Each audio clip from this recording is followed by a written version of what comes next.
I'd like to call the meeting to order and thank all of you for attending in person today. And this is our last meeting for 2022. Um, Thank you for coming in person. And to those of you on Zoom, we hope to see you soon in person. We are actually having some conversations about locations of meetings in 2023, much to the pain of the BSCC staff, but we're going to try to muddle through that and begin to consider Northern or Southern California as we move forward. For the board members in the room, I'd like you to remember the cautionary notes on the turning off your microphone.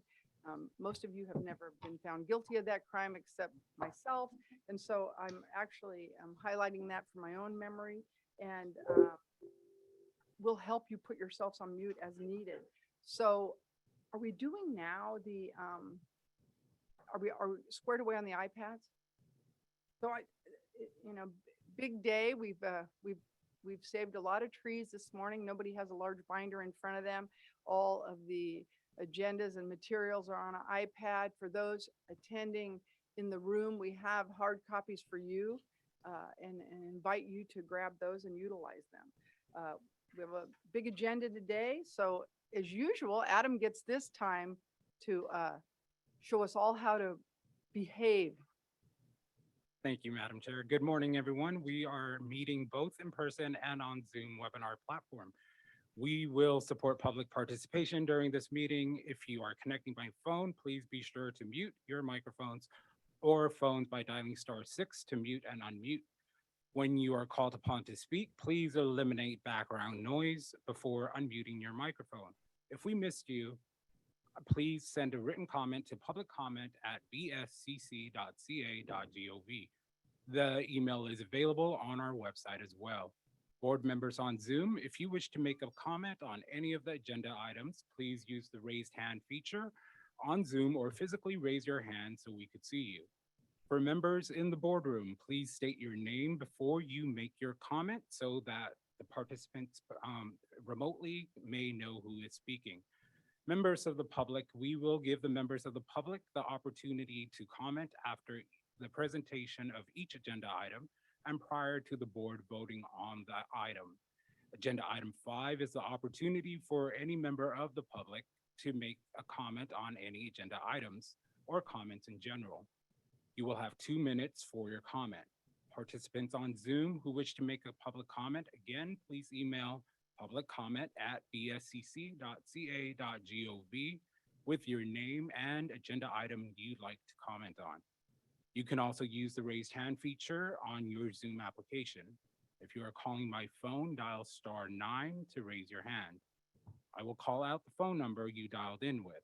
Unmute your phone by dialing *6. We will lower your hand once your name is received. Please remember that we are monitoring your raised hands, and as soon as we lower your hand, we have your name and you do not need to raise them again. We will get to you. Public participants in the boardroom, please complete the public comment card on the table by the entry door and provide them to me during the meeting. Regarding voting, all agenda items that require a vote during this meeting will require a roll call vote, and I will call out each member's name at the end of each agenda item. Board members in the room, please remember to turn off your microphones when you are not speaking. As always, thank you for your patience. Madam Chair, that concludes my instructions. Thank you, Adam. Will you do the honors of taking the roll, please? Chair Penner, Present? Miss Allison, Present. Rivera Rosa, present. Mr. Gradden, Here. Mr. Dykes, Here. Ms. Chavez, Here. Mr. Haynes, Present. Ms. Vernon, Present. Ms. Guard. Here. Mr. Mills is absent today. Mr. Budnick I'm so here. and Mr. Garcia will join us shortly. And Ms. Kumpion. Here. Madam Chair, we have a quorum. Thank you, Adam. And I think Miguel is on the way, and he had a flat tire on the way here. So, I give him a lot of creds, and I will tell him this when he arrives in person. If Linda Penner had a flat tire on the way here, I'd say, gonna miss you today. And instead, Miguel just did the right thing and just kept powering through. So I'm really happy that he's going to show up. He thinks he'll be about a half hour late. And I'm going to do a brief report today. And that would simply be actually some pretty good news topics. There's a lot going on at the BSCC right now, and Katie will cover a great deal of that. I'm just going to talk about a few external events that have gone on. In Orange County, I went to an SB 81 ribbon cutting for their new treatment facility, and it's multi-purpose and state-of-the-art and in the middle of, I think, downtown Santa Ana. It's not remote. It's really in a thriving area that's had a lot of great energy in Orange County, hit it out of the ballpark on this one. The interesting side of this is an SB 81 grant that started 8 years ago. So it was really not too long after I came on the board. Just goes to show you, construction really moves rapidly, and these things are really easy to get past, all the various agencies they have to manage. So those of you who have some frustration out there in the field about how long it takes to get things done, rather than do the glass half empty, let's just talk about how great it was to finally get something done. So we're really happy for Orange County. Earlier this week, Katie and I were back in Orange County attending CSAC, and we did a presentation in partnership with the Chief Probation Officers of California, Karen Pank, and OYCR Executive Director Kathleen Lucero, and then Katie and myself. And it may be something we want to consider doing for this board. It basically talked about the DJJ realignment and this creation of a new agency and impacts it has on our agency, as well as the Chief Probation Officers of California. And the takeaway I will give you now is it was a super positive presentation, but there is a great deal of heavy lifting going on out in the field, trying to accommodate this sea change of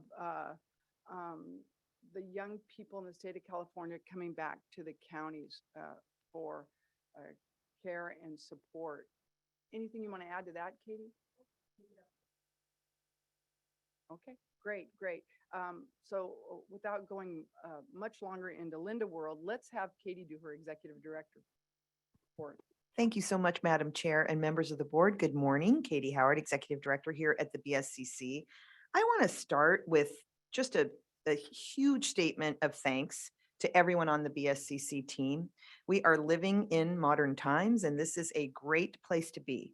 Our colleagues are working so hard, as today's agenda and every agenda reflects. We're figuring out challenges, large and small, with creativity, with professionalism, navigating new roles, and more.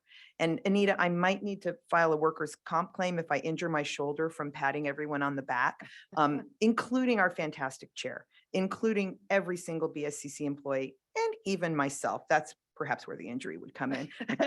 Thank you. We have been working through the pandemic, challenges that we are all facing wherever we may be. The BSCC staff is now back to working in person in the office 1 day a week. That was not without difficulty to figure out, not only the technology, but also the, is that really necessary questions? But we're doing it, and I really appreciate the staff stepping up to the plate. But in addition, and sort of related to that, we have a lot more awareness and attention about being very, very careful with viruses and illness of all sorts. Some of our colleagues will be presenting virtually today, which I appreciate because, we're trying to stay healthy as best we can. I want to thank the IT team, particularly for all of their support on technology. The iPads are fantastic.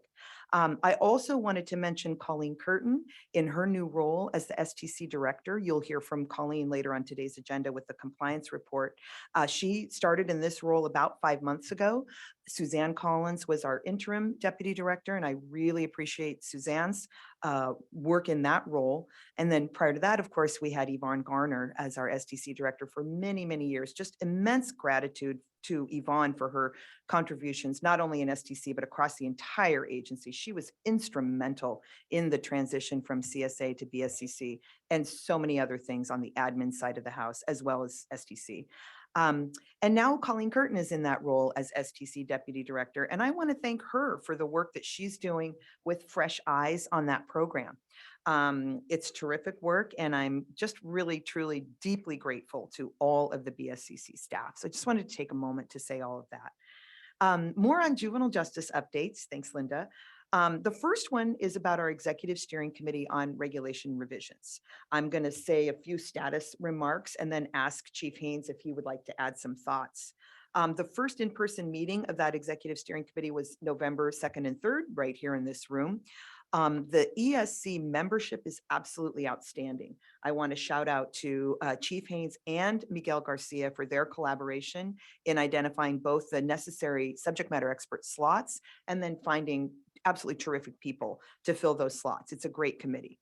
Once again, please indulge a huge shout out to the BSCC regulations team, which is led by Allison Ganter, and Ginger Wolf, Lindsay Tu, and Amanda Ferreira put in so much excellent work, deep research, and organization of materials to prepare for that launch of the ESC meeting. There's Miguel joining us now. I hope you heard that. I was saying how awesome you and Chief Haynes were in selecting that ESC membership. It's great to see you, Miguel.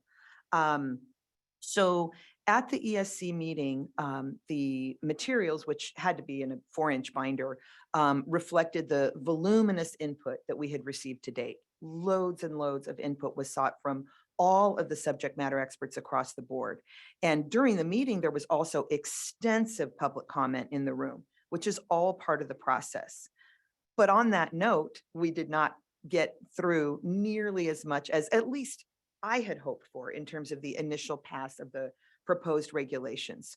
There's a lot more to do. And I think I just heard Allison announce to Chief Haynes that we've identified a meeting for early in 2023. In essence, a second meeting to finish the first meeting. But it's okay. You know, we have to just let the process unfold as it does. The committee will work through all of that input, consider the options. And then I think one of the things that's super important is to focus on how regulations and inspections work. So questions about what appropriately goes into a regulation, which should be a very clear and high level direction about operational standards that are grounded in best practices and that can be inspected for compliance. In addition to regulations, of course, there are dozens, if not hundreds, of local policies that further develop the operation of that regulation. So what's the optimal level of detail to put into a regulation? In addition, best practices. So much new work is being done, particularly at the Office of Youth and Community Restoration. That's one of the core pieces of their mission, and Miguel may have some more to say on that. Really important work is going on there. And some policy changes may not make sense to go into either regulation or best practices, but would be best suited for a statute or legislative change. So I just want to say, we know we will get there. And the work is very, very much in progress. One of the many things the committee did do was to establish some subcommittees. There's a subcommittee on the secure youth treatment facilities, which Director Catherine Lucero from OYCR has agreed to chair. There's some other subcommittees that have been formed as well. So I wanted to give the board that status update and then ask Chief Haynes if he would like to add some thoughts. Thank you so much, Katie. And thank you again for acknowledging the work and especially the work that Allison and her team have done in order to get us prepared, because I know it was a ton of work in order to get that done. And, you know, this is months in the making with the listening sessions and the public comment, all those opportunities. And not only to be able to capture it, but then to be able to put it in a form that the ESC was able to use to really inform the conversation and to allow us to make some really good recommendations, make some really good opportunities for us to come to consensus on many things, but still a lot of work left to do. I want to say thank you, Miguel, for your work together for us to be able to put together a team. We put together a great ESC who really is thoughtful and taking the work very seriously. And so I really appreciate that. But Katie, you're right. It's going to take a little bit of time. And what I've been trying to focus and to make sure that we steer people back to remembering is that whatever we put in regulation, it needs something that can be operationalized, but also inspected for. And so really, I appreciate your thoughts on some of the work that we've already done, but thank you so much. Thank you. Madam Chair, shall we talk about Miguel a little bit?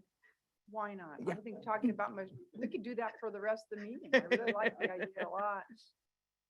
While you were out fixing your tire, we talked about how courageous you were coming to the meeting, because I would have blown it off after that. But thank you for making every effort. It's really important that you're here today because, as all of you know, this is Miguel's last meeting, and it is such a good news, bad news story. The good news is that we had you for a period of time, and I really wish we could continue to have you on the board. You have, raised your hand to participate in everything, and your follow through is incredible, and we're going to miss you. With that said, we're really excited about the job that created this conflict for you that requires you to have to step away from the board. You will do great things at OYCR, and I know replacing you is going to take time and effort, and I'm hoping they can do as good a job, but I'm not sure I believe that myself personally. You just bring a perspective to us that's needed on this board, and you challenge us, but you do it so graciously. That's a skill that I think you just have to walk in the room with. You can't learn it. And I respect you and appreciate you, and we're going to miss you. And I hope other members of the board want to say something, and then I'd like to hear something from you. And then apparently Katie will want to speak again, as we all know. Anybody would like to address? Again, I just want to echo my thanks to Miguel and your, we really formed, I think, a really good bond in a friendship. And so I appreciate the work that we've done together, not just here at the board, but also locally back at home in Fresno. So appreciate you and as much work as we're going to work together with you at OYCR. So I just want to say congratulations and good fortune. Yeah. Fresno. I like at least 3 people from Fresno on the board, and this is not it's a big loss for me. They call us the no, but we're really the yes. Miguel, please. Yes.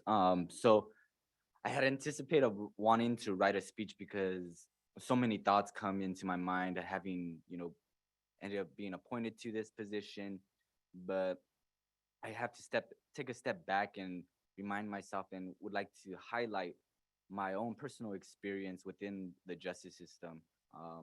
Seeing that California has the confidence to not only put 1, but 2 individuals that have been formerly justice system involved in guiding the state in policy, grant making, and other projects is, I say again, it's sometimes I have to pinch myself if this is a reality of the life that I'm living now. But I really want to give my thanks to the BSCC staff that have also seen me grown since 2016, having been appointed to the State Advisory Committee on Juvenile Justice under the Brown administration, through the Newsom administration.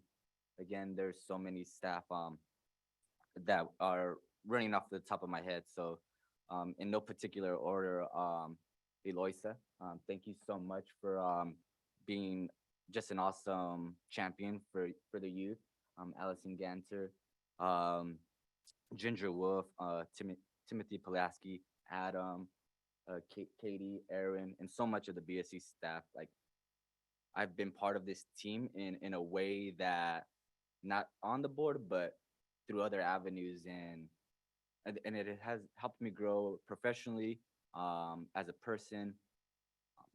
And I'm excited to continue to partner up with, whether in the capacity as a board member, but also as a staff member of OYCR, already Chief Haynes, Chief Vernon, already starting relationships and ensuring that youth who are committed to the secure youth treatment facilities have the environments to succeed, but also have the resources to achieve their dreams when they get home. So again, I had anticipated writing a speech, but I'm sometimes just speechless because of the opportunity of that I have been presented. I see my mentor, Scott. I see a good friend across, Norma. And yes, it's just, to me, it's just the beginning. I was appointed at 28 years old. I think I was the youngest. I would like to carry that badge with me. So rude, so rude. Um, but it really, the wealth of knowledge that is around this table, again, sometimes it doesn't seem a reality for me. Again, I'm just the first generation El Salvadorian Mexican kid that got into some trouble, but then I'm proud to be from California because this state has really given me my dreams and is allowing me to provide the pathway for my daughters to to reach their dreams. So yeah, I just want to end it off as that. And this board is awesome. So continue the tough discussions, continue to invite the public, and thank you for all that you all do. And I hope you all have a great time enjoying this meeting. And I just want to say one last thing. Certainly you're going to this job and we're really excited for you that you got this job. I don't think that will be your final landing spot. I just have such great confidence that you'll be a leader in the state someday. And I want to put it on record and record it and take it to heart because I think you're just an emerging leader in a really heartfelt effort, and you're going to make a difference. I'm wondering, Scott, did you want to say something?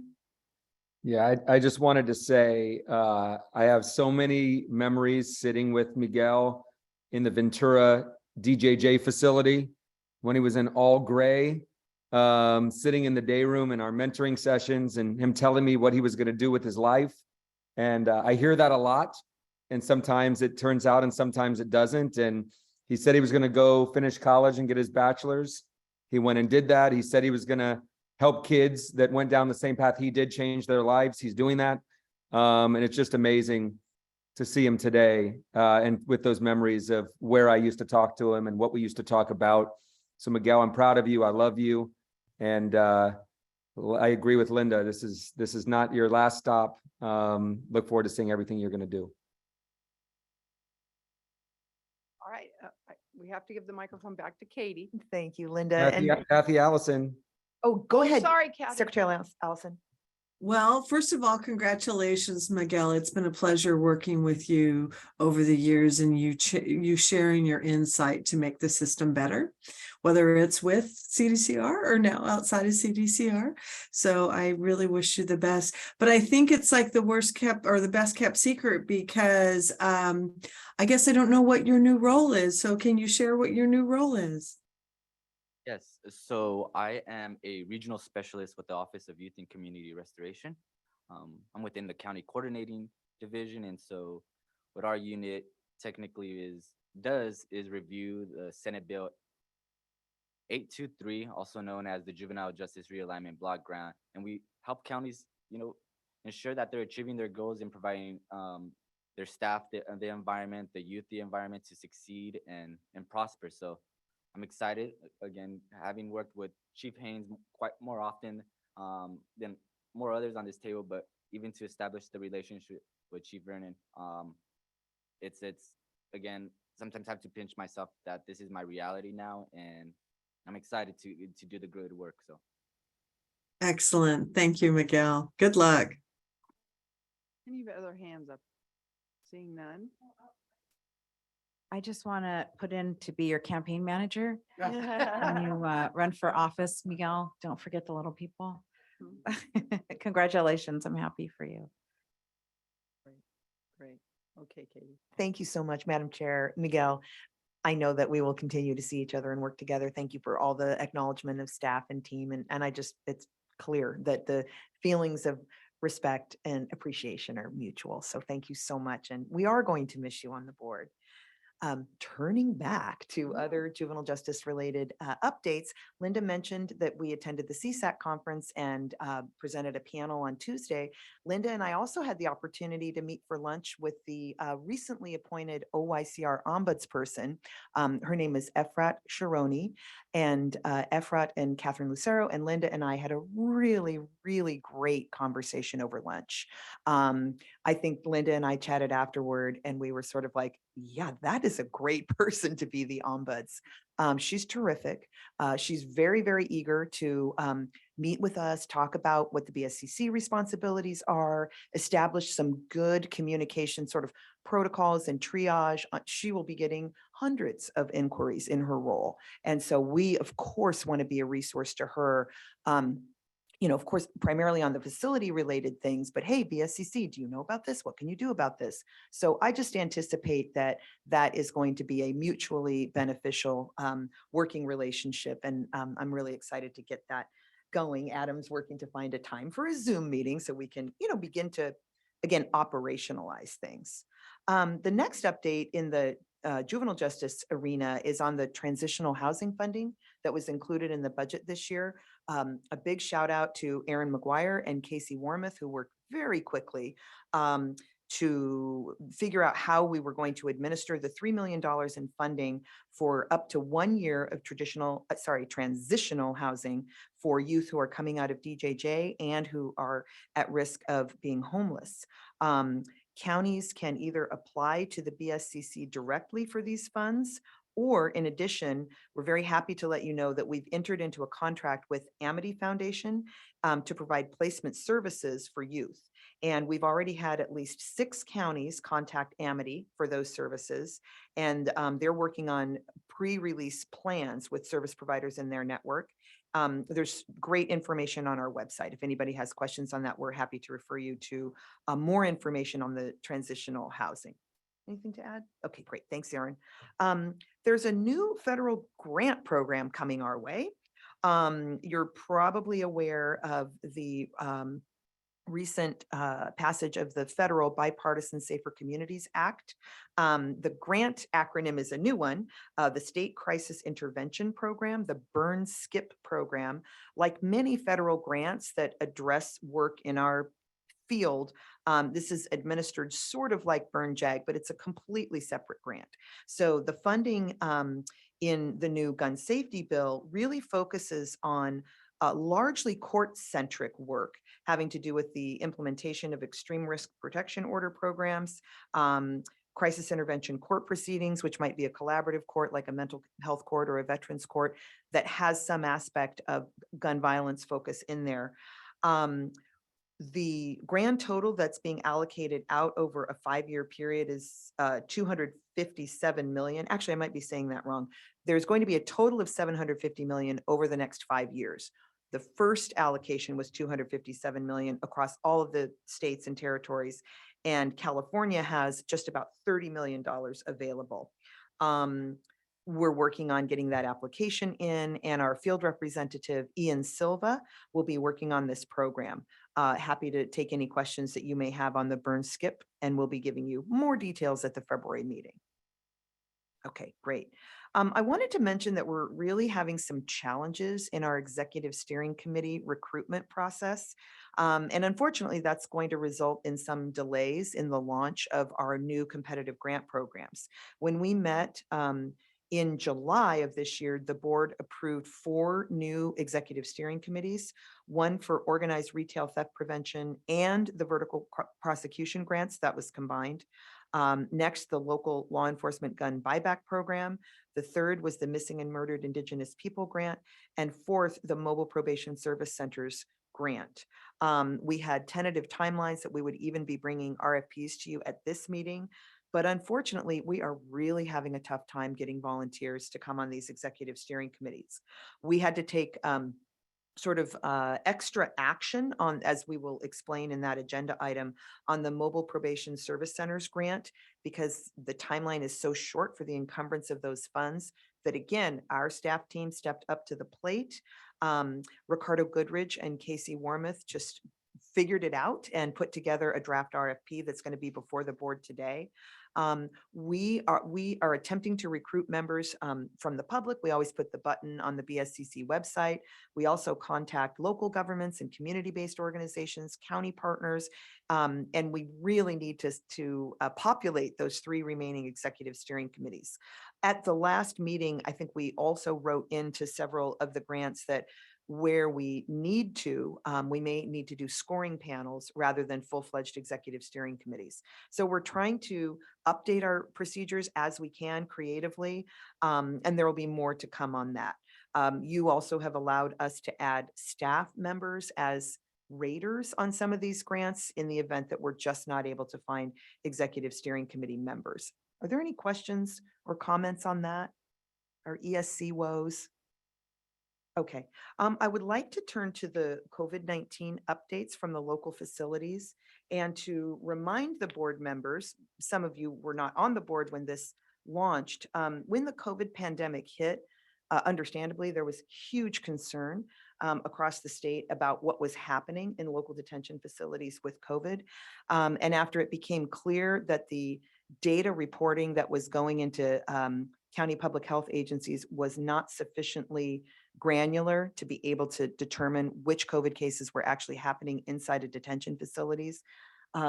We, with the support of this board, although we didn't bring it to you as an agenda item, but Chair Penner and the staff worked very carefully on this and made the decision that we needed to collect COVID data from the jails and the juvenile detention facilities. And we've been doing that since, I believe, June of maybe it was July of 2020 that we launched the data collection. I would note that the governor has announced that the remaining COVID emergency orders are set to expire in February of next year.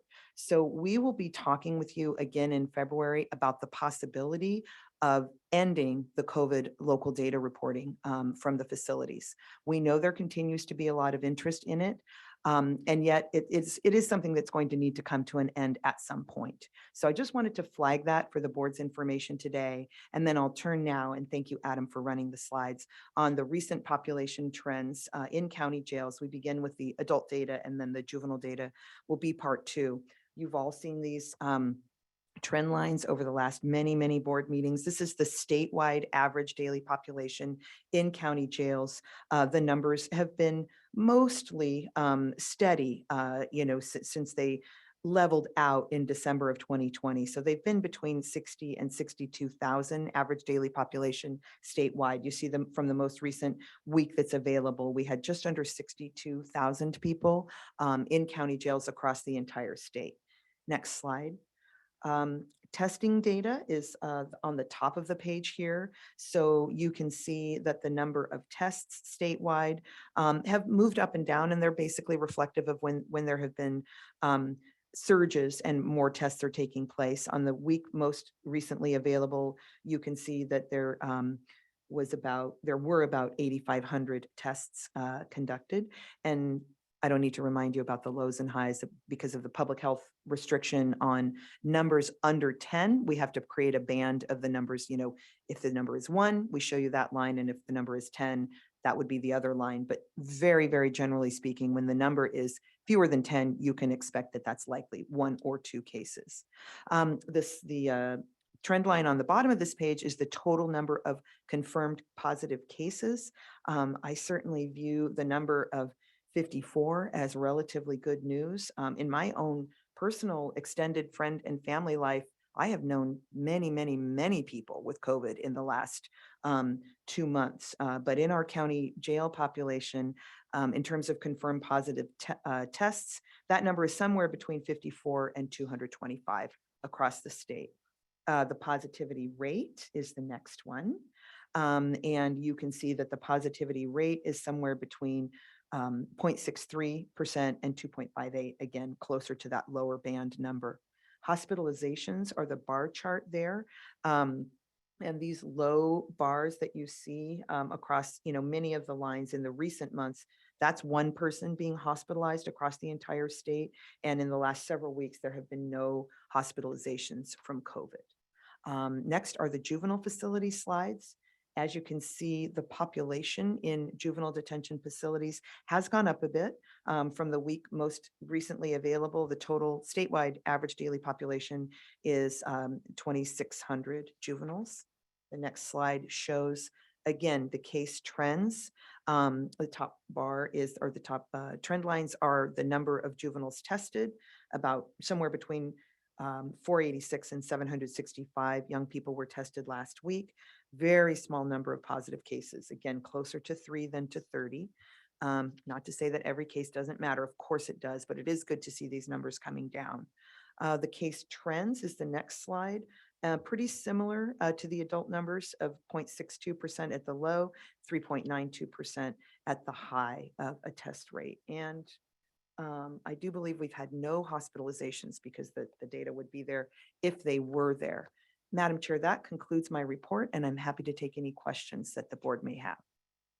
Let me start by saying, having iPads and being actually able to dive into these charts is a huge improvement. Good. I I'm appreciate glad. that. Appreciate IT for all of that. Thank you so much. Any questions? Yes. I just have a comment. So being one of the first to bring COVID-19 to the attention to the board, I remember Madam Penner, you were here for a listening session, and just the rapidness to address the concerns from the public that the BSCC had. I really appreciate that. Seeing that the data has been collected, seeing where people are having COVID at is really appreciative. And I see I saw the work, and I saw the response to it. So I really appreciate how this board reacted to it. One, not being part of it, the board at that time, but now seeing what has transpired, it's a lot of work. So I just like to share those comments and I gratitude. appreciate that. Thank you. Thank you. Okay, moving on. I think we're at legal update. Aaron? Thank you, Madam Chair. To begin the legal update, just as a reminder, you may have already seen, we have several grant items that are on for discussion. Items C, E, and F. Just a reminder to check those for recusals. Right now, I tentatively have board members Dykes and Chavez recusing from item C. Board members Budnick and Kumpion on item E, and actually I'd add Mr. Board Member Garcia to that one as well. And then for item F, board members Vernon, Haynes, and Chavez. And if there's any others, we can talk about those.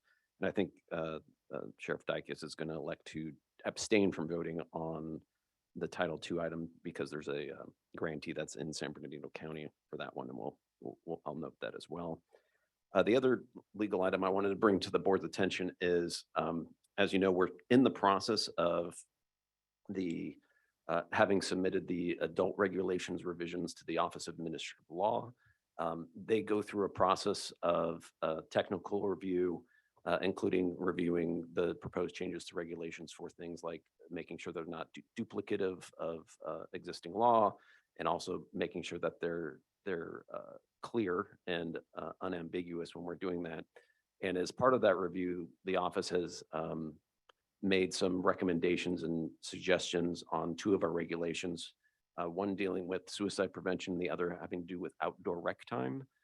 They've flagged issues of concern of those regulations not being clear enough. On the suicide prevention plan changes to those regulations, they've noted that we made a reference to national best practices within the regulation itself, and OAL has suggested that we not include that unless we specifically define it.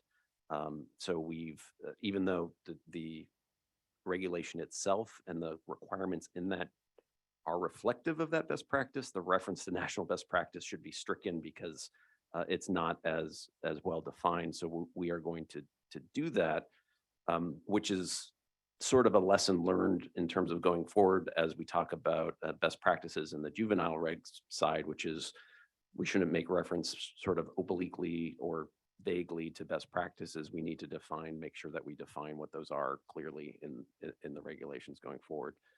And then the other item has to do with outdoor out of cell time, dealing with a split between exercise versus recreation.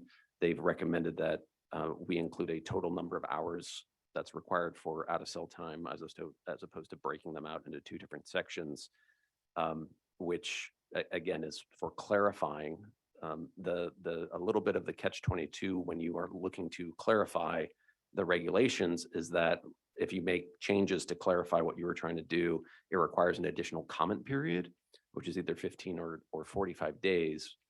And because of the timeline that we're in, we were trying to make the adult regulations effective by January 1. And so in order to do that, what we're electing to do is to withdraw those two regulations I just mentioned and bring those back for the board for further approval in February, but we want the rest of the package to become effective on January 1. And so that's the path that we're taking. And with that, I'm happy to try to answer any questions on that. Well, super timely and helpful as we head down the road of juvenile regulations. As you can see, we can't make reference or, begin to consider overarching titles like best practices because you cannot inspect towards that. And while we all want to do the best we can to get these regs in place, if we are not, we're not staying tightly focused on issues that we can measure, rate, and inspect towards, it really just defers the process down the road, as we're seeing right now with what happens with someone with a lot more clout than we have. The administrative office, they'll tell us how we did it wrong. So any questions on that? I mean, it's a huge issue, and we battle it all the time. Anything for? I would just ask, Chief Ames from Fresno, Aaron, so as we are walking through the juvenile regulation revision process now, when it comes to these or any other these that may fall into that category, would we get some kind of suggested language from staff in regard to where those issues may come up that may be similar to this situation? Yeah, I think what we were, and I'm not sure we'd be looking for model language other than making sure that we don't have broad concepts in the regulations, that we need to, specifically define what we're seeking. So that's what we would be just making sure we're concrete in our language. Okay, thank you. Yes, Miguel. This is Miguel Garcia. Thank you, Madam Chair. So you mentioned that you will be withdrawing the out of rec and the suicide prevention so that it could be submitted on time. With that being said, will those regulations have to wait to be updated and when the 2-year cycle begins again, or they? No, we're going to bring those back immediately, and we're looking at, I want to say April. Yeah, so just a slight delay on, and again, it's not that those regulations won't be in effect during that period of time. It's just the changes to those regulations won't be made effective until April. Supervisor Chavez? Thank you. I was actually going to speak to an item of recusal, but I'll wait till we get there. Thank you. Okay, all right. Anyone else from the board? Now we turn to the public for any comments or consideration. Yes, Adam. Oh, I apologize, Adam. You would like to do your report. We were going to have the public just report on you personally, but I'm going to go ahead and put you back in the queue. All right. I'll give a brief update on the 2022 legislative end session and the bills that will impact the BSCC. You can read the summary of each bill in your materials under Information tab 4. I will highlight just a few bills. The governor signed AB 2417 by Assembly Member Ting's Chapter 786, which will create the Juvenile Bill of Rights in the juvenile justice facilities. The BSCC discussed the incorporation of the provisions of the bill into Title 15 at the regulation revisions process earlier this month. The governor vetoed AB 2343 by Assembly Member Weber, which would have added 2 additional members to the board and made changes to training standards. The governor also vetoed AB 731 by Assembly Member Bauer Kayan, which would have required the sheriff of each county to compile recidivism data and the BSCC to collect that data. The legislature will return in January, and we will bring you the new bills at the February meeting. Madam Chair, that concludes my update. I'm happy to take any questions you may have. Thank you, Adam. Any questions, comments from the board once again? Seeing none, members of the public, either on Zoom or in the room. If you're in the room, you would have had to do a comment card. Adam, do you have anyone in the queue? I currently have one person in the queue. And that would be Carol Martin. Carol?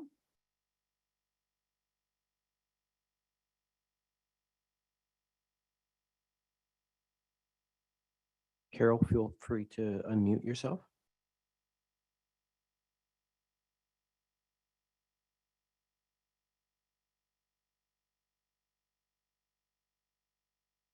Yeah, I think we'll move on.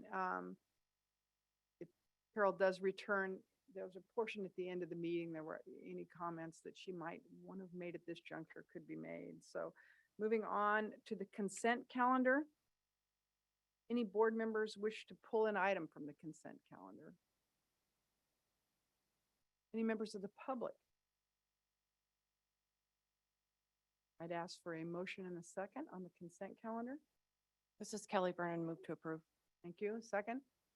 I second, Miguel Garcia. Thank you, Miguel. Adam, please take the vote. Chair Benner, Aye. Miss Allison, Aye. Mr. Vera Rosa, Aye. Mr. Groudon, Aye. Mr. Dykes, Aye. Ms. Chavez, Yes. Mr. Haynes, Aye. Ms. Vernon, Aye. Ms. Guard, Aye. Mr. Budnick, Aye. Mr. Garcia, Aye. Ms. Kumpion. Aye. Madam Chair, the motion carries for agenda item A and B. Thank you. Moving on to discussion items. Item C, Medical Assisted Treatment Grant Program. We're looking for a chair and the establishment of an executive steering committee, and I see Helene joining us. I'm sorry to interrupt, Chair. I just wanted to ask, since this is an oversight for a county program, am I obligated to recuse myself? Because these funds are going to the county,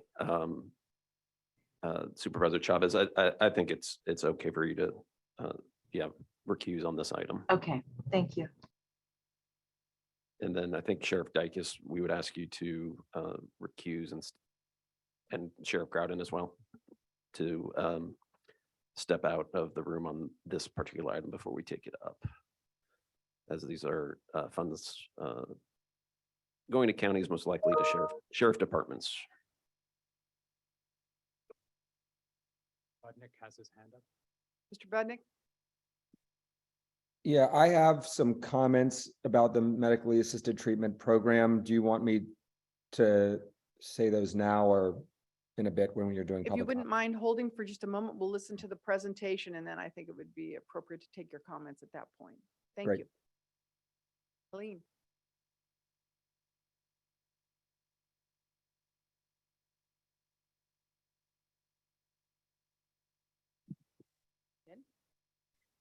Okay, we're still good mornings to everybody.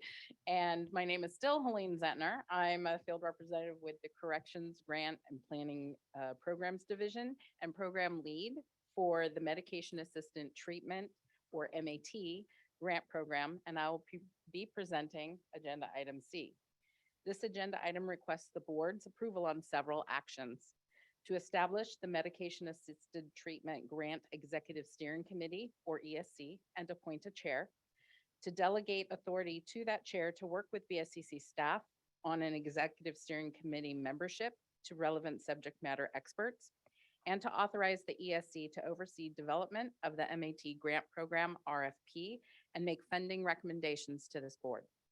The Medication Assistant Treatment Grant was established in October of 2021 by the governor to provide competitive grants to counties for the treatment of substance use disorders through medication-assisted treatment. These grants are intended to reduce recidivism, rates of people in jail, and under supervision in the community, as well as to prevent overdoses and sustain recovery. Additionally, the governor approved Assembly Bill 179 this past September, amending the current budget to include $10 million in new funding for the MAT grant program administered by the BSCC. With the board's approval today, we'll put a link on the website to request a statement of interest from anyone interested in participating on the ESC.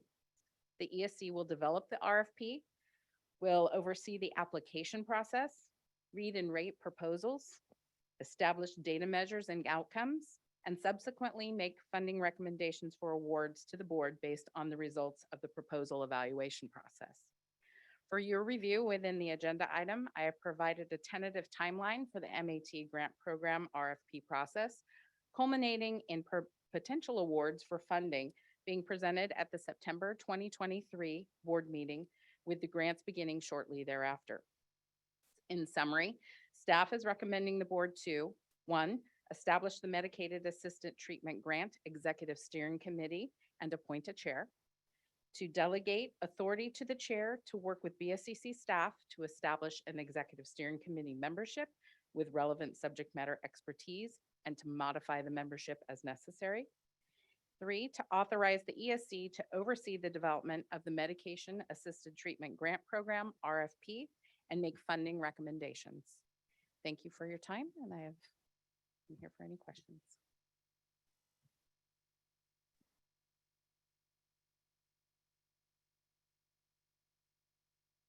I apologize. Looking for questions or comments from the board members.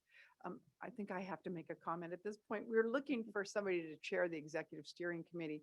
And I don't know if anybody's broke the news to Helene, but it could possibly be me unless we find a board member who is able. It's okay, Helene, just think of all that quality time we have together. Why are people more excited about working with me? At any rate, we're gonna talk to other board members. We actually had approached couple of board members on this and found that there were some conflicts and some considerations, and people started staring at me, and I feel like I may have to do this for the take this on. With that said, if anybody would like to volunteer, you don't have to do it right now. You can call me later. Call me. Any other questions? I'm great to work with. Yes, right, exactly. Any members of the board? I don't see any. Oh, Scott, let's go ahead and I think this would be an appropriate time for your comments. That was not me raising my hand to volunteer. Well, we did talk to you yesterday on the phone, so I'm pretty clear on that. No. Just want to put an exclamation mark on that piece of it. So I don't know what role we as a BSCC can have to improve the program that currently exists. I have a couple concerns, and I will say this: I think the program, as far as I've seen, just going around prisons, has done a very good job at preventing overdoses, and I think the data shows that. So I think in that category, it's very successful.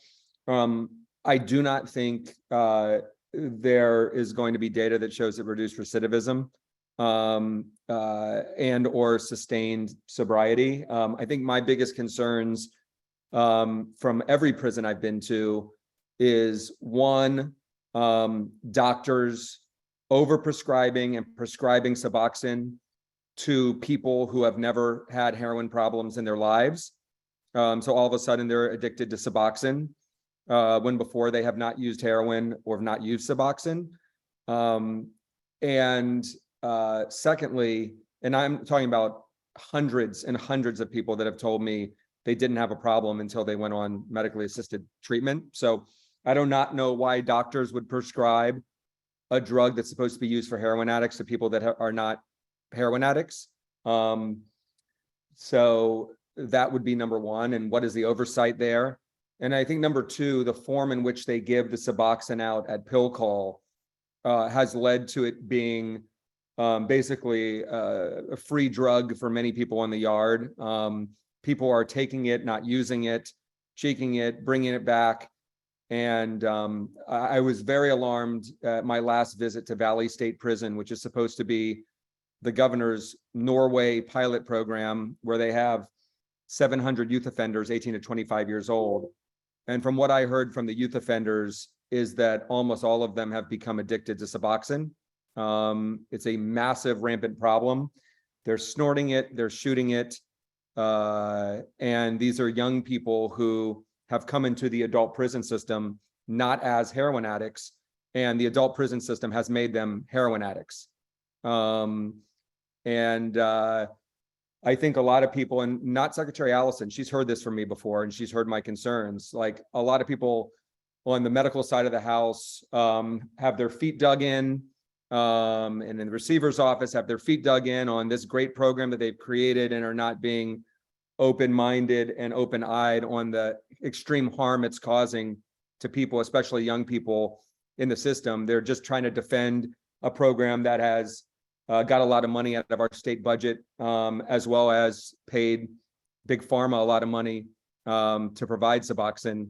So I think people need to be a little less defensive and need to start looking at the pain that this program's causing, not just the success and reduced overdoses. So I don't know what we as a BSCC or an ESC can do, or if we just have a soapbox to stand on and talk about this, but just wanted to put that out there. I don't think Secretary Allison's hearing anything from me she hasn't heard before. So Okay. Very true. if she wants to kick my ass, she can. Yeah. Not at all. I suggest we have a meeting with key medical leadership and you can share your very specific concerns. I look forward to having that conversation. I'll get it Thank you, on Secretary calendar. Allison. Thank you for always being a great partner. And Scott, in terms of, the direct question to the board and how we would respond or react, I think that this will be an evolving process and it will eventually come back to the board and you will have a lot to say and you can, take a hard look at whatever whatever RFP we put out to the field. And if you think there are tenants or portions of that would add to the issues that you have raised today, I think you have a voice and you can do that and the board will hear that. So not an issue for a fix today, but options and consideration down the road for that portion of it. If I might, not a great immediate answer, but a long range. I appreciate that. Any on the board? Yeah, I'll just say I'd like to acknowledge Scott's comments and really more than just simply about Matt, it really has to do with the fact that we're dealing with the most complex topic here, which is human beings and behavior change. And many times we look for a single tool to assist in that behavior change, and we go all in on it. And that can happen with any one of our grants, whether it be cognitive behavioral therapy or MAT or anything else, and we expect that this single thing is going to make an extraordinary change in a very complex person. And really, the whole point is these should be one of many things that we're trying to make available to folks so that they can find that wellness and they're really living up to who they want to be. And but it's a good point, Scott. We thank you for that. It's a good reminder, I think, the board, as we talk about grants and really putting resources to any one particular modality. Then in reality, we're really complex. It shouldn't be all in, and it really should be about the whole person and one piece and a larger gambit of options for them. Thank you for that. Thank you. Thank you for those words. I agree. Norma, did you want to comment? Wink in the eye, I wondered. Okay, seeing no other comments from the board, I would look to the public and to anyone on Zoom that would like to comment. I currently have one member of the public, and that would be California Jail Programs Association. Hi, my name's Allison Ordilly. I'm actually program manager, San Luis Obispo County Jail, and I just wanted to thank Scott for saying out loud what many of us are thinking. And you're not the only one that feels that way. So thank you for your really honest comments on Matt. Thank you. That's all for public comment. All right. I'm now, Scott, is that a raised hand or just a A-OK? No, thank you for the comment. Okay. Moving now, looking for a motion by the board? Yes. And I think Counsel? in the absence of appointing a chair, I think we'd like to amend the staff recommended action, so to delegate to the chair, Chair Penner, to be able to select a chair at a future date, Pick yourself. which may involve picking yourself at a future date. Well, there you go. I delegate authority to myself to pick a chair. And if I pick myself, it just makes me look arrogant. Okay, moving along. So we have a motion. I'll No, we move- don't have a motion. We need a I'll motion. move to approve with the amendment made by Ms. McGuire. Thank you. Second, Second. Adam, the vote? Chair Penner, Aye. Miss Allison, Aye. Mr. Villarosa, Aye. Mr. Groudon, Mr. Dykus, and Ms. Chavez recused. Mr. Haynes, Aye. Ms. Vernon, Aye. Ms. Guard, Aye. Mr. Budnick, Aye. Mr. Garcia, Aye. Ms. Kumpion. Aye. Madam Chair, the motion carries for agenda item C. Thank you. Thank you, Helene. Helene, while you're up, will you invite everybody back in? See, the jobs keep going.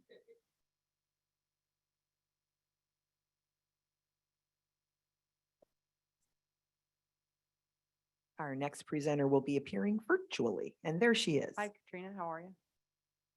Good morning. I am a little under the weather, but I'm good. And Katrina, oh, great. We have our sheriffs coming back in the room, and Supervisor Chavez is back as well. Just let me know when you're ready. I think we're ready. We finished, we're on to item D, the Calvet program. Go ahead, Katrina. Thank you. Good morning, Madam Chair and members of the board. My name is Katrina Jackson. I am a field representative with the Corrections Planning and Grant Programs Division, and I am here to present Agenda Item D. Agenda Item D might sound familiar to you. It requests approval to double funding for a program you have already approved, to expand capacity and provide training for the Calvet grant program. We hope that the increase in funding will attract applicants for this very important training opportunity this time around. CalVIP is enjoying a record $200 million allocation from the administration. Included in the allocation is a $3.6 million to help communities build capacity in violence prevention and intervention programs. We realize that not every community has the trained staff to deliver successful anti-violence programs. This money would provide experts to help expand capacity and training and to offer technical assistance to local organizations that are working on interventions. The funds can be used for training frontline workers to expand capacity of the programs and to deliver mental health services to those working on the front lines, among other things. As background, the State Budget Act of 2021 allocated $1.8 million in funding for this purpose.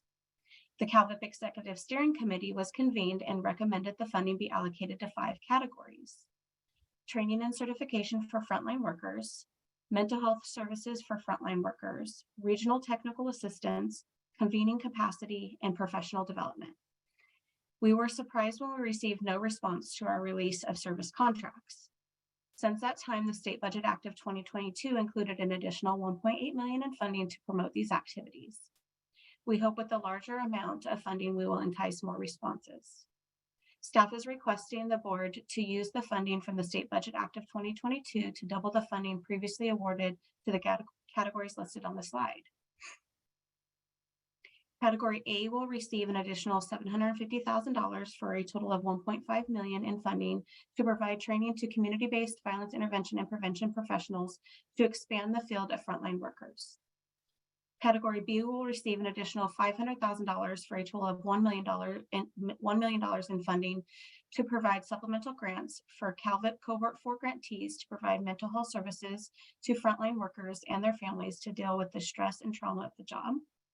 Category C will receive an additional $250,000 for a total of $500,000 in funding to provide regional technical assistance to build capacity in data collection, data entry, development of data sharing agreements, financial and billing needs, accounting, communication support, and fiscal structure.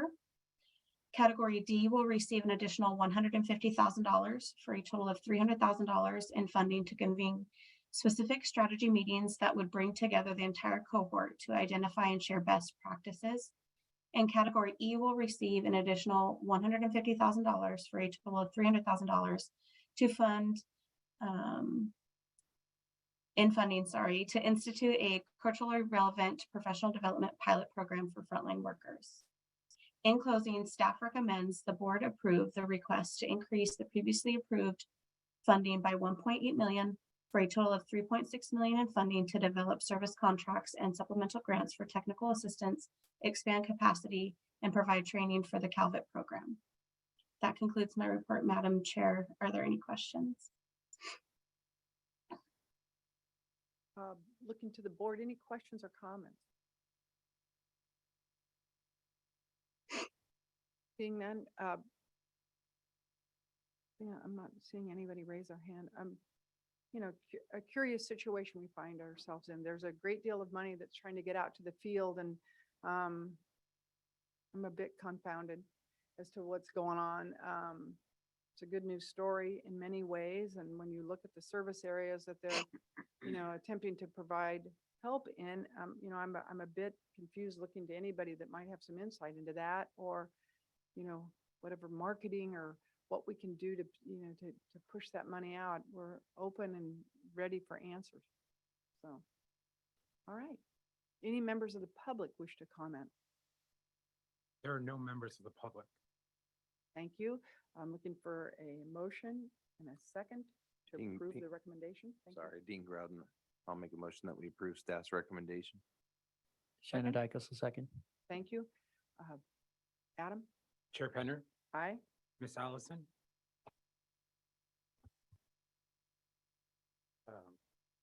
I don't see her. We'll move on to Mr. Verosa, Aye. Mr. Grouden, Aye. Mr. Dykus, Aye. Ms. Chavez, Yes. Mr. Haynes, Aye. Ms. Vernon, Aye. Ms. Card, Aye. Mr. Budnick, Aye. Mr. Garcia, Aye.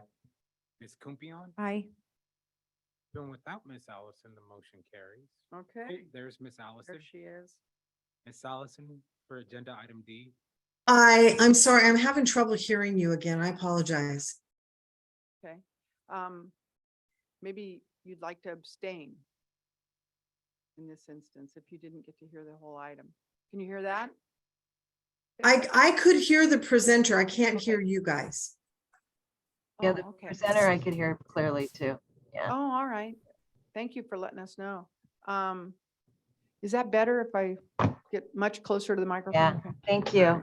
All right. Madam Chair, the motion carries for agenda item D. Thank you. Thank you. Thank you. I hope you feel better. Moving on now to item E, the Title I Grant Program Funding Recommendations. Timothy Polasek, are you? He's remote also, if I remember correctly. Yeah, he's remote as And well, do we Madam have Chair. recusals on this? Yes, we do. Board members Kumpion, Budnick, and Mr. Garcia, and then you can stay if you just want to abstain. Yeah. Okay, I apologize for being remote. When you're ready, Chair. that's okay. Go Okay. ahead, Tim. So good morning, Madam Chair and members of the board. I am Timothy Plosick, Field Representative in the Division of Corrections Planning and Grant Programs. Today, I'm presenting Agenda Item E, Title II Funding Recommendations. This agenda item requests board approval of the Title II Grant Program funding recommendations developed by the Title II Grant Program Executive Steering Committee and approved by the State Advisory Committee on Juvenile Justice and Delinquency Prevention. If the proposed list of award recommendations is approved, a total of 8 nonprofit, non-governmental organizations and 3 governmental agencies will be funded, and 1 nonprofit, non-governmental organization would be partially funded. Proposals selected for funding will be under agreement from January 1, 2023 through March 31st, 2026. A list of applicants recommended for funding is provided in attachment E3, and corresponding proposal summaries are provided in attachment E4. On June 9th, 2022, the board authorized the release of the Title II RFP to fund 6 program purpose areas: aftercare reentry, alternatives to detention, community-based programs and services, diversion, job training, and mentoring, counseling, and training programs. Additionally, at least one proposal in each of the 6 program purpose areas from applicants that meets the minimum scoring threshold will be funded. Priority was given to the highest scoring eligible small county applicant that met the minimum threshold score. The condition of an organization as small is based on the population of the county where the applicant is located, as established by the California Department of Finance. The highest scoring proposal that meets the minimum scoring threshold submitted by a California tribal applicant or applicant lead agency partnering with the California tribe will also be funded. $4 million is anticipated to be available each year of the Title II grant program 3-year cycle, contingent upon the availability of federal funding. The BSCC received 49 proposals after technical review, 49 proposals after technical review, 45 proposals requesting $13,813,026 in annual funding met all the submission criteria and were provided to the ESC for funding consideration. On September 7th, 2022, BSCC staff trained the Title II ESC on the proposal reading and rating process established in RFP. Once all scores were submitted, BSCC generated a ranked order list of all proposals. All 6 program purpose areas are funded in the recommendation, and priority was given to the high scoring small county proposal that met the minimum scoring threshold, which is the Arcata Police Department. However, there were no tribal or tribal partnering proposals. The SACJAB will provide an alternative for the tribal set aside to the board at a later date.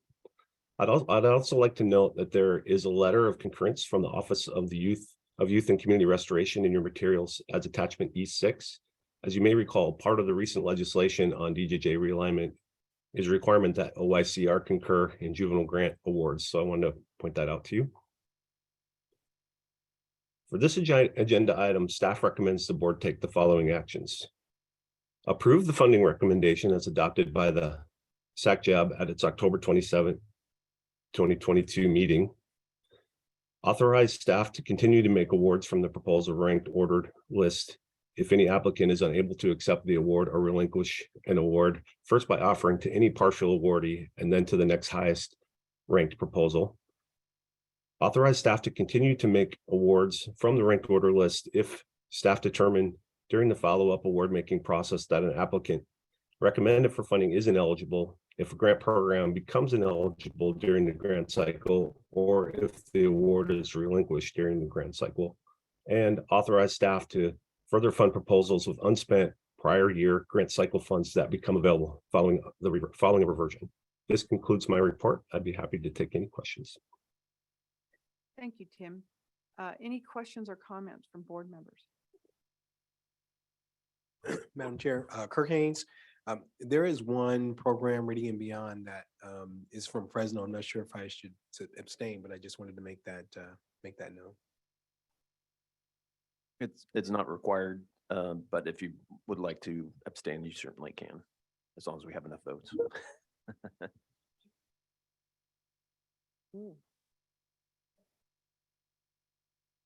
Secretary Allison. Yes, I had a question. Timothy, you mentioned that YCR has to agree with BSCC on the grant award. What's the process to ensure that happens? I will turn that over to our legal counsel, Aaron. Sure. The OYCR director and council attended the last SACJAB meeting.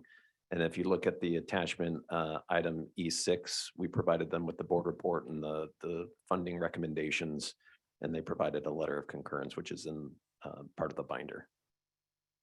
All right, thank you.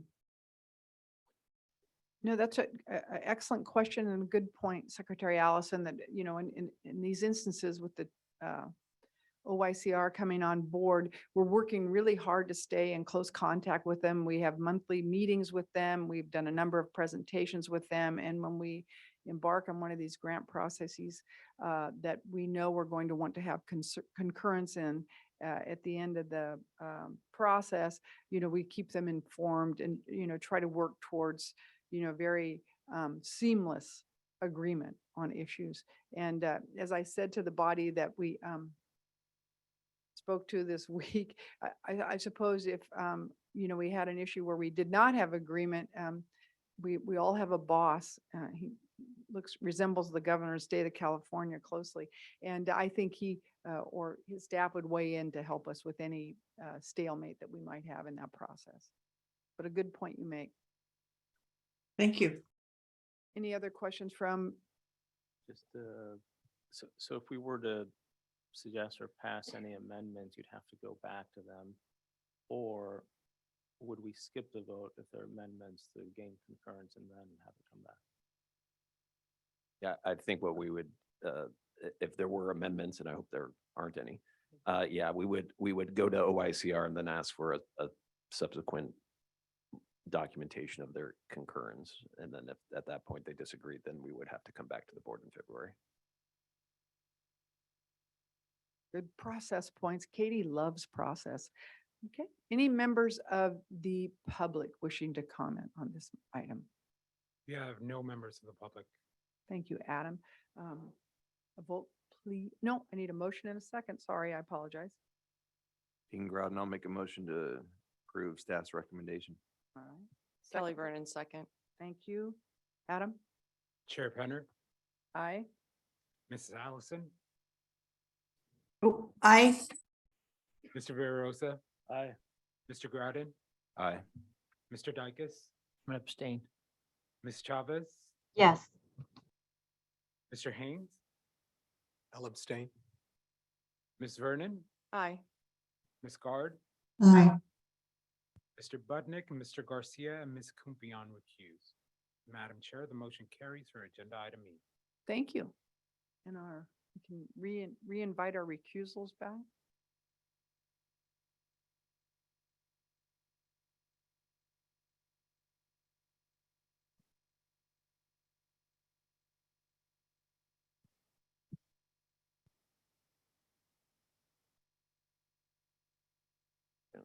Madam Chair, we actually, I would ask, reopen the vote on the last motion.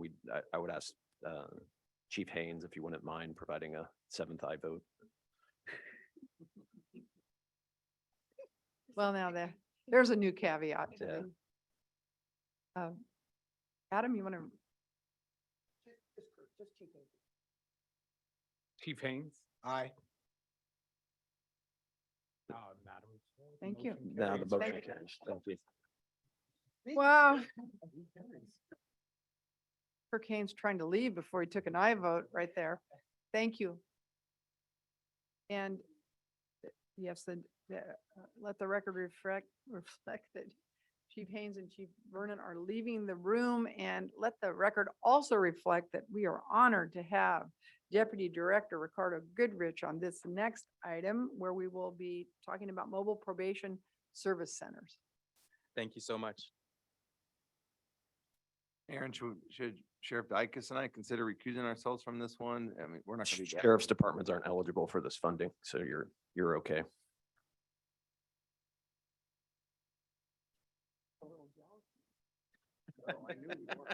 I should just kind of wants his own bookmobile.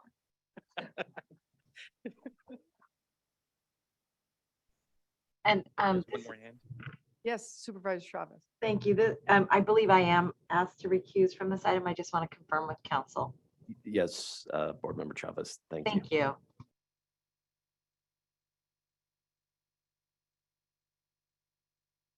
Okay, again, good morning, everyone. Madam Chair and board members, Deputy Director Ricardo Goodrich with the Corrections Planning and Grants Programs Division, presenting agenda item F. This agenda item requests board approval to release a request for proposals for the Mobile Probation Service Centers Grant Program and to convene a scoring panel. Before I begin, I would like to acknowledge my colleagues Casey Warmoth and the BSCC legal team for their assistance with this request for proposals. The Mobile Probation Service Centers Grant Program was established in the 2022 State Budget Act with a one-time $20 million appropriation for a competitive grant program. Funding is available to county probation departments to purchase vehicles, equipment, telecommunications, and other technology needed to operate mobile probation service centers to assist people on probation. On July 25th, the board approved a staff recommendation to appoint a chair and establish an executive steering committee to develop a request for proposals, authorize staff to work with the ESC chair to establish a diverse ESC with relevant subject matter expertise, and authorize the ESC chair to oversee the grant development process. The ESC recruitment process began after the July board meeting. Notices were posted on the BSCC website, shared through email listservs, and communicated to county partners. A small number of individuals volunteered to serve on the executive steering committee, but not enough interest was generated to convene an ESC that could read and rate the proposals that would likely be submitted. In addition to these recruitment challenges, the BSCC must encumber funds and execute grant agreements prior to June 30th, 2023. To meet this commitment, staff has developed a request for proposal and a revised timeline for board consideration. They are available as attachment F3. Pending board approval, grants would begin May 1, 2023, and funding would be allocated across small, medium, and large-sized counties for the purchase of vehicles and equipment to operate mobile probation service centers. In addition, a scoring panel would be convened in lieu of an executive steering committee for the purpose of reading and rating proposals and making funding recommendations to the board. At this time, staff recommends that the board approve the Mobile Probation Service Centers Grant Program request for proposal for release, authorize the scoring panel to make funding recommendations, and approve the proposed activities and revised timeline associated with the request for proposal. Madam Chair, this concludes staff's presentation. I'm happy to take any questions you may have. Looking to the board for any questions or comments? I do have one. I was just taking other consideration prior to that.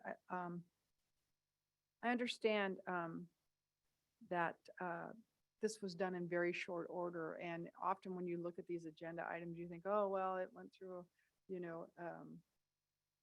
long period of time to get to the board. This one did not. And I would like to give gratitude to both Casey and Ricardo for pulling this rabbit out of a hat really quickly.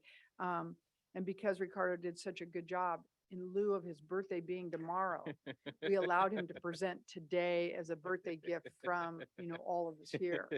And he makes it look really easy. This was a heavy, heavy lift, and I appreciate that. And the money had to get out and be encumbered very quickly, and here we are. And it was a real team effort to get it done. So thank you, and happy birthday tomorrow. And if you'd like to stay over and present again by yourself, you're on your actual day. Would be appropriate. Yes, yes, yes, yes. Any other comments from anybody on the board? It's kind of an innovative thing. I'm kind of excited to see this one roll out. It'll be a new shift. We can get to clients easily and expediently. So it's kind of exciting thing. Anybody from the public wish to comment? Madam Chair, we have no members of the public. Thank you. Thank you. Adam, you ready to take the vote? We need a motion. I've done it twice in a row now. I'm shortening the meeting though. If you think about it. Motion in a second, please. This is Miguel Garcia. I motion to approve. Thank you. Dean Grouden, I'll second. Thank you. Now, Adam, quit jumping ahead, Adam. Chair Penner, Aye. Miss Allison, Aye. Mr. Villarosa, Aye. Mr. Grouden, Aye. Mr. Dykes, Aye. Ms. Chavez, Mr. Haynes, and Ms. Vernon recuse, Ms. Guard, Aye. Mr. Budnick. I'm gonna skip to Mr. Garcia, Aye. Ms. Kumpion. Aye. Madam Chair, the motion carries for agenda item F. Thank you.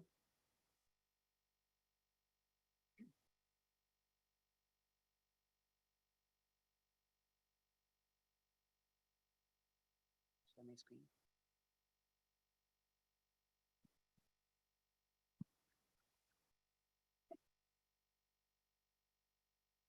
Well, Colleen, they talked a lot about you earlier in the meeting. Now you got to show your stuff. It's great to Yeah. have you here. Thank you. It's not like you're new to this. No, but it's been a while. It's been a while. Okay, everybody has returned.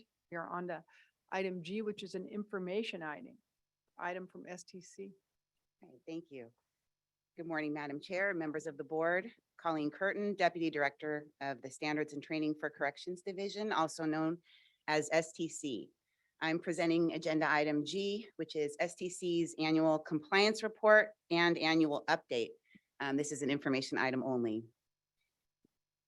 Before I get started, I'd like to provide some context for the information I'll present today. STC monitors two types of training for local corrections staff. First, there's what we call annual training, which is continuing training for officers who have been in their current assignment for 1 year or more. Then there is the initial training for new and newly promoted officers, which is known as core training. Annual training consists of a minimum of 24 to 40 hours, depending on the job classification. And core training must be completed within the first year of a new assignment and is usually between 2 and 4 weeks long. This past year, the COVID-19 pandemic continued to negatively impact training efforts across the state, but to a much lesser degree than in the preceding 2 years. By late 2021, many of our training providers, to their credit, had adapted to the new environment, converting classroom courses and holding them in virtual settings. And we saw that many of our agencies relied very heavily on virtual training in order to meet their annual training requirements this past year. However, getting officers through the more intensive core training proved to be more difficult. Many counties had travel restrictions in place, so officers could not travel out of county to attend their core academy. Classroom capacity was reduced, which meant that the overall capacity for the courses were limited. And several counties reported COVID outbreaks in the jails among inmates and staff, which made it impossible to send officers out to training. For all of these reasons, STC considered COVID as a mitigating circumstance in cases where it prevented an officer from completing the core training within the 1 year required timeframe. One of STC's training providers, Yuba College, recognized the difficulties agencies were experiencing in getting their officers through core. They approached STC with the idea of offering a hybrid core academy, wherein the classroom portions of the curriculum would be delivered virtually and only the hands-on portions of the training, such as the defensive tactics, would be delivered in person. This meant that officers would only need to be away from their home agency for 1 week instead of 4. This reduced the costs associated with travel and kept officers closer to home and family. Yuba College launched its first probation officer core academy in the fall of 2021 and held a second in the spring of 2022. This hybrid model was well received. 28 probation departments, so half of those in the state, enrolled officers in these two academies, and the feedback has been very positive. There were two core academies that were offered in a 100% virtual setting last year, the supervisor core and the manager administrator core. These are 80-hour courses with no hands-on portions, so lent themselves to the virtual setting. Yuba College put on a virtual supervisor core last year. 11 probation departments and 7 sheriff's departments took advantage of this offering. And the Regional Training Center out of Southern California put on a manager administrator core. 19 sheriffs and police departments sent their command staff to this virtual class. Before we get into our compliance findings for the year, I'd like to share some numbers with you. Attachment G1 in your binder contains this year's program statistics, and I've pulled a couple of tables for today's presentation. This table shows a breakdown of the agencies that participate in the STC program. Participation in the STC program is voluntary. As this table shows, all probation departments in the state participate, and you'll note that there are 59 because San Francisco operates their juvenile and adult departments independently. 55 sheriff's offices, as well as the Napa County Department of Corrections participate, and 35 police departments that run type 1 jails also participate. The next table shows the number of staff by classification that participate in the STC program. For fiscal year 21-22, those 150 agencies reported 31,117 staff on their annual training plans. And these are the staff that STC monitors for compliance each year with training standards. I'll talk just a moment about our compliance process. For the past 2 years, due to the pandemic, STC was forced to conduct its compliance monitoring visits virtually, meaning that every agency had to scan and email their training records to us. It was a cumbersome and impersonal process. I'm happy to report that this year we were able to conduct our compliance visits in person, which lends to a much more comprehensive process. What does our compliance process entail? Each field rep meets in person with the agency's training manager to review staff training records one by one. Staff that completed their first year in their current assignment are checked to see that they completed a core academy. All other staff are checked for compliance with annual training requirements. And for large agencies, STC uses a sampling method. This slide shows the overall results of this year's compliance review. Out of our 150 participating agencies, 136 were found to be in compliance with STC training requirements or to have met the BSCC's criteria for mitigating circumstances, which I'll discuss on the next slide. 14 agencies were found to be out of compliance with STC training requirements, and that included 11 sheriff's departments, 2 police departments, and 1 probation department. Attachment G3 shows all 150 agencies with their corresponding compliance finding. It also notes whether it is the first or second year of non-compliance for that agency. You will see that 13 of the agencies are in their first year of non-compliance, which means they've submitted a corrective action plan and will be meeting quarterly with our field representatives. And 1 agency is in its second year of non-compliance, which means they will receive their funding retroactively this year. There are times when, despite an agency's best efforts, staff are unable to meet the training requirements due to leaves of absence of staff or other unforeseen situations. BSCC considers these to be mitigating circumstances, and they do not impact an agency's compliance finding. The mitigating circumstances BSCC considers are listed on this table, on this slide, I'm sorry. Of the 136 agencies found to be in compliance, 76 had staff that met the criteria for 1 or more of these mitigating circumstances. I want to note that in fiscal year 1920, number 6 on this list, COVID was added as a mitigating circumstance, and we have considered it for 3 years now. For the current year, however, STC will no longer accept COVID as a mitigating circumstance, except in extreme cases. The field representatives have noticed their agencies, and STC will be issuing a formal memo to the field in the coming month. Breaking the numbers down, this slide shows the number of staff that were out of compliance. Of the total 31,117 staff statewide, only 132 did not meet minimum training requirements or one of those mitigating circumstances I showed you. Please note this represents less than 1% of staff statewide, meaning that despite all the roadblocks they faced, our agencies made training priority and got it done. Though the annual compliance monitoring is one of our most important responsibilities, there are many other tasks and activities that STC undertakes each year. On an almost daily basis, STC field reps receive requests from agencies to have courses certified. STC checks to make sure those courses contain all the required components and meet STC standards. Course monitoring is also an extremely important part of our job. STC is required to audit the training courses it has certified to ensure those courses are being delivered within the appropriate time frame, that the instructors are qualified and effective, and that the learning objectives are being met as described in the approved certification. STC also has a research team that develops a selection exam that's used for entry-level positions. 121 of our 150 agencies use BSCC's selection exam for their entry-level candidates. STC prides itself on its quality customer service. We provide technical assistance to both private training providers and the 150 participating county and city agencies, working closely with each agency's training manager throughout the year. STC field reps administer and teach 2 classes of our own, a 3-day instructor development course for new instructors, and a 2-day training managers course for agency training staff who will be working with STC and submitting course certifications.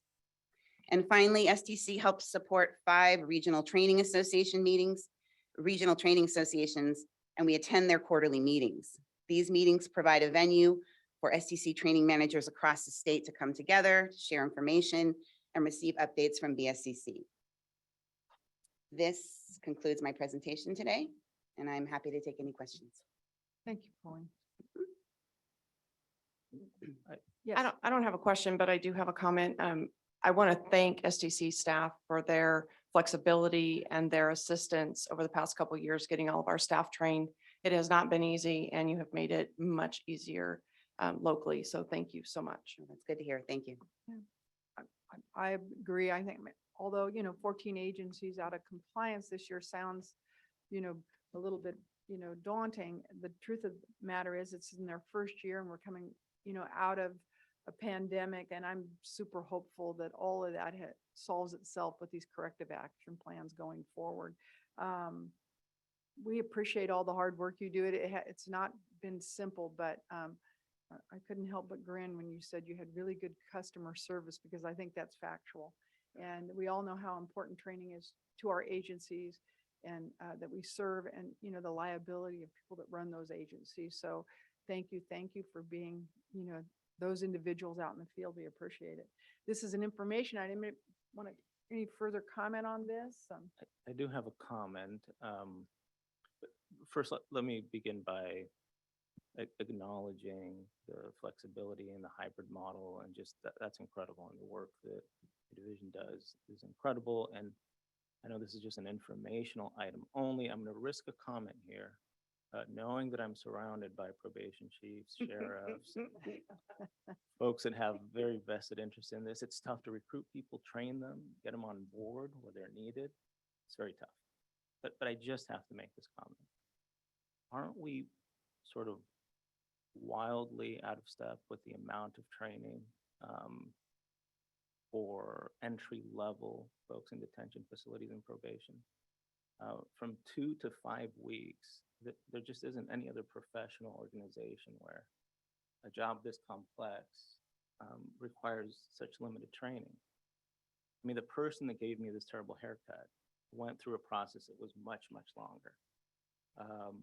And so I just, at some point, I know it's not the item today, but I hope this board comes back to this and has some discussion about if we really are looking for folks to reach that professional standard, ethics, and treating folks with dignity, and the increasing demands of the job, if we're not willing to revisit that core training.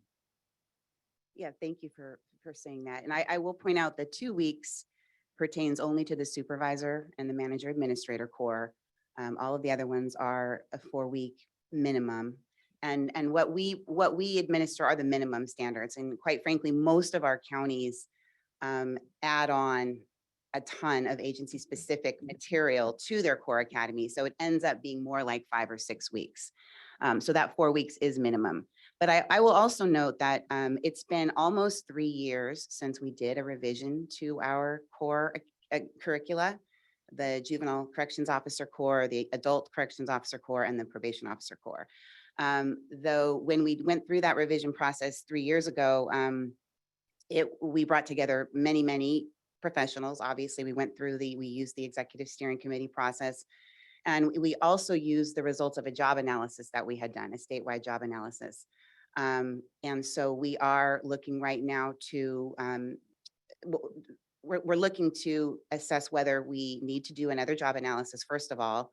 And for sure, we will be looking at the core curricula for potential revisions, since it's been 3 years and a lot has happened in those 3 years, obviously. So we will be reviewing those curricula in the coming year. Thank you. Thank you for your comments. Yeah, for the record, it wasn't that high risk. I think you did a good job, and the hair analogy was fabulous. Madam Chair. Yes. I think your hair looks great, Guillermo. But I just want to say it's almost as if you are hearing the conversations that Colleen and I are having. She's going to have a 2-day retreat with the STC team in December, and I know that this is part of the discussion. So we really appreciate the question, and I would agree as well with what Colleen said about the reminder that these are minimum standards. And I don't know if any of the chiefs or sheriffs want to speak to the ways in which those standards are augmented by what you're doing locally globally, but I do appreciate the question and we're working on it. Thank you. Just quickly, for us in Kings County, they, juvenile correctional officers go to their core academy for the 4 weeks. And then they have a minimum of 80 hours on, boots on the ground in the facility where they are shadowing another officer that's continuing training before they are allowed to take a unit independently. So it's more than just, and I think that's fairly standard across the board for probation. For sheriff's departments, at least in San Bernardino County, we've gone well beyond the 4 weeks and we've incrementally added weeks to it to the point where I believe our core academy now is 7 weeks long. And just a point of clarification, I'm actually an advocate here. And because my belief is that the job and what we're asking folks to do is sophisticated and complicated. And if we look at like training for like professions, we won't mention another commission or board that exists, but we're really more in the range of 26 weeks, another 10 or 12 weeks of FTO. If we look outside of California and the US and Canada and other places, we're talking 12, 18 months. So just from that perspective, thinking of what are we really expecting of folks?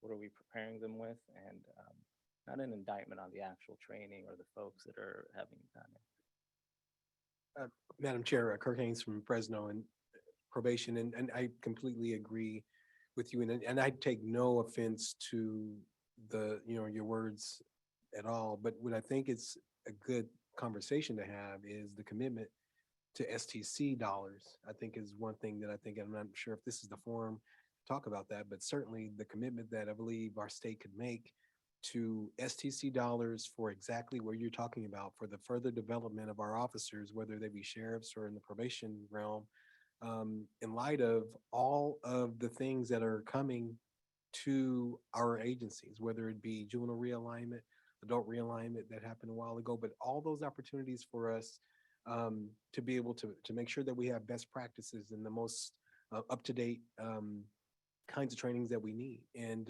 in order for us to be able to do that, I think there does need a better commitment of STC dollars in order to get it done. Appreciate it. Well stated, and good conversation, an important conversation, because we do ask a great deal of those frontline employees, and so expanded training helps. It's just, that sweet spot between what you can afford, how much time you can have staff away from the job during a time when they're having a difficult time recruiting staff. The complexities go on, but it doesn't mean we should stop talking about it, considering it. Yes, Norma.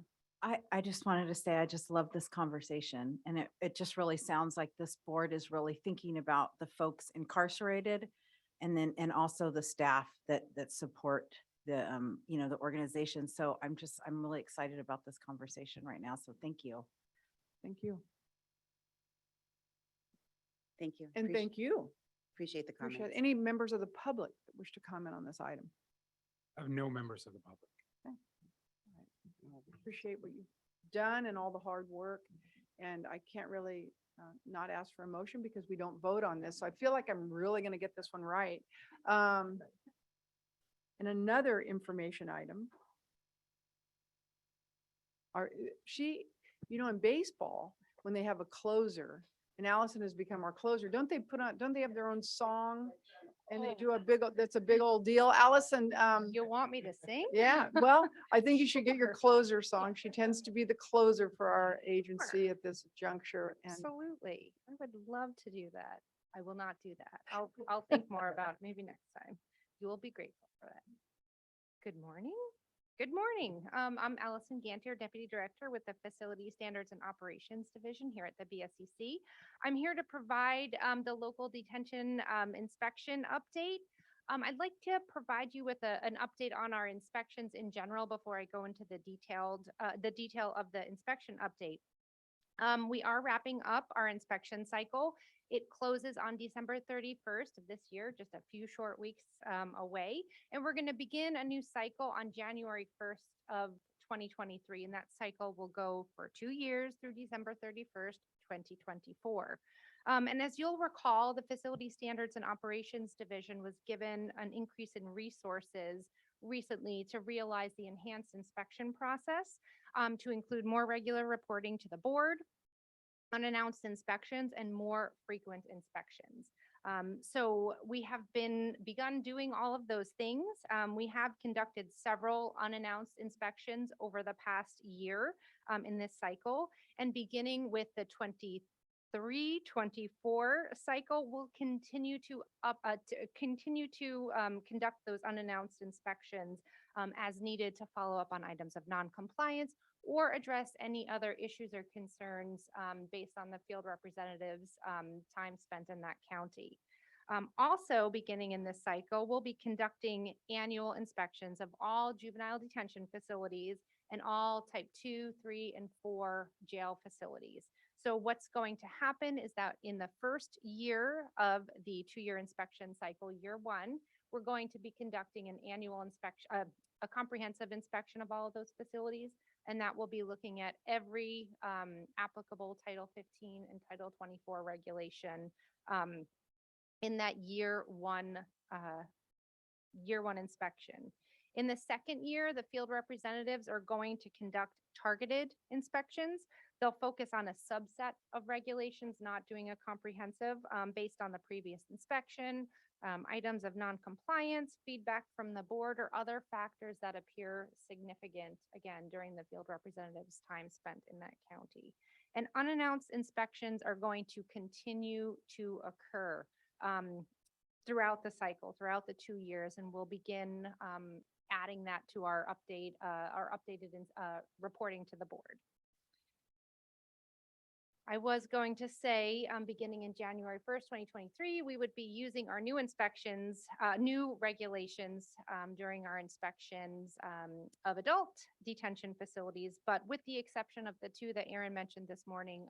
So we are going to begin inspecting to those new regulations. Our team's been providing a lot of technical assistance out to the field. So we will see in adult facilities new regulations being inspected too. I really want to thank the field representatives who have weathered a lot of changes over the past few years. They are out there right now as we speak, working really hard to adapt to these changes and also to ensure that these facilities are operating safely, just doing the good work. And as is the season, I am very, very, very thankful to our field representatives. So I wanted to mention that. We're really looking forward to this next inspection cycle, even though it's been a lot of work to get here. So I'm looking forward to starting that cycle and then updating you all with some of the things that change as we move along. So happy to take any questions that you have about that when I finish the inspection update. So turning to the update on items of non-compliance and inspections, starting with the adult facilities, there's one outstanding item of non-compliance that is still in a corrective action plan process. Our team is working with that county to correct that.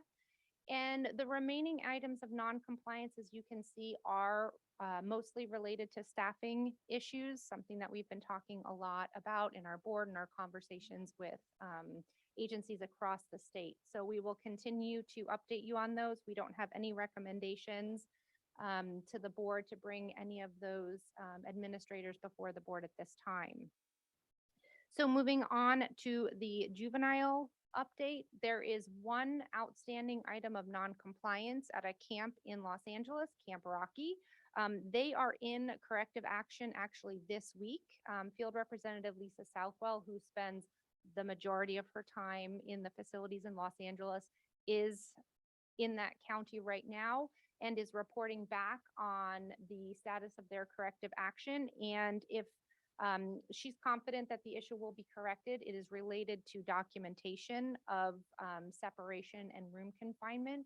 And if that issue is not corrected, we will be requesting that the chief appear before the board during our next meeting. So we'll update you with that information as soon as it's available. And again, there are no current recommendations for either sheriffs or chief probation officers to appear before the board at this time. And I'm happy to take any questions that you have. Thank you, Allison. Into the board, questions, comments? Yes. This is Miguel Garcia. I would just like to extend my gratitude to Allison and the team, the field representative team, because prior to joining the board, I was an advocate for unannounced inspections, and seeing how receptive the board has been with that recommendation, and just to the public in general all the time, speaks volume to the field inspectors in ensuring that young people are safe. Another thing is that the field inspectors have gone through a lot of changes. Again, with the request of the public, with the direction of our administration. And it just shows the amount of commitment and desire to ensure that young people are safe in these facilities, and the adults. And so I just wanted to express that gratitude to Allison and her team, because it has been demonstrated from my perspective, and I hope the perspective of other board members. Thank you. Thanks, Miguel.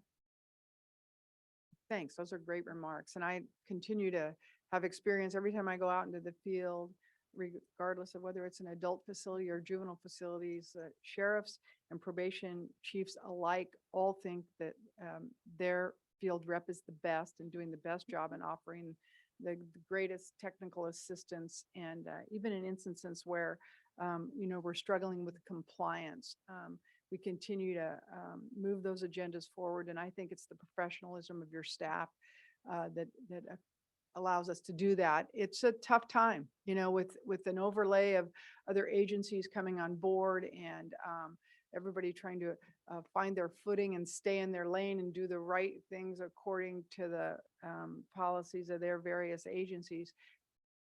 People get anxious and confused, and people, even with those kinds of overtones, have stayed professional and kept their head down and done what we need them to do. So I appreciate that. Any comments from the public on this item? Right now, I have one public comment. We're actually growing in numbers. Okay.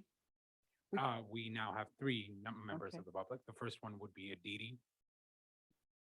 Hi, good afternoon. Aditi Sharakar, Children's Defense Fund, California. I just want to express, first, I want to say thank you to Allison Ganter and her team, particularly Lisa Southwell. I know it's been a really big slog in LA, but for the board, I want to highlight once again that Los Angeles County Probation is not meeting even the most minimum of regulations for their young people. It's just no surprise that yet again, here we are with the same county out of compliance one more time. And I don't want to harp over and over again on how difficult it is for the young people in Los Angeles and how disappointed we are in LA probation. I just want to urge this board to take seriously the fact that this one particular department does seem to come in front of you over and over again for these violations, and strongly encourage this board to take that seriously and hold LA probation's feet to the fire here, because how many times are we going to go through this song and dance with them over and over? Thank you. Thank you. Next, we have Israel. Just turned afternoon. Good afternoon. Muy buenas tardes. My name is Israel Diaz. I use the pronouns he, him, his with the California Alliance for Youth and Community Justice. I do want to acknowledge the BSCC folks for embracing these unannounced inspections. My question is, when are we going to see some form of real accountability when these facilities are not meeting these minimum standards?